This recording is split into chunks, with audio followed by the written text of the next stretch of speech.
Last week, the UCP said that some 911 calls would now be transferred to 811 to help ease the burden on emergency services. It's clear that this badly managed transition has put patients at risk. I'm here because I don't want what happened to my mother to happen to anyone else.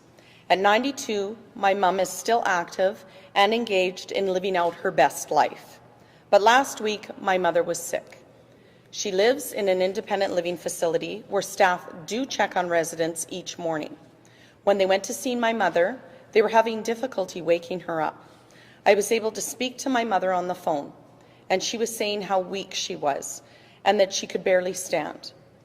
I went right away to go see her, and she said she needed to go to the hospital. I knew something was very wrong because she never wants to go to the hospital.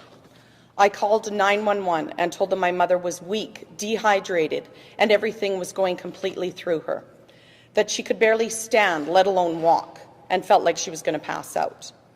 The 911 operator said she was going to switch me over to 811 so they could assess the call. I was asked to give the phone to my mother. They asked if she had chest pains. She said yes.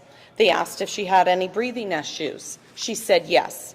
She was telling them how weak she was, that she couldn't walk, couldn't eat anything, and then she put me back on the phone. I was told to take her to see her doctor, her GP.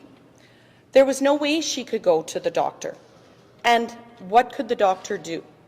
She needed emergency medical help, but how was I supposed to transport her to the hospital when she was so weak, and I was fearful that she might pass out en route? They offered a few suggestions for car transport, but I was worried about how I could get her into any vehicle, especially being winter. So they suggested I call a medical transport agency to take her. It was extremely frustrating, and my mother was in distress, so I gave up. I helped get her dressed and very carefully got her to the car and took her to the emergency at the Misericordia Hospital.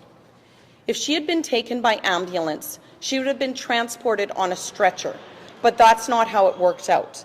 So she spent the entire day at the emergency, slumped over in a chair before she was admitted.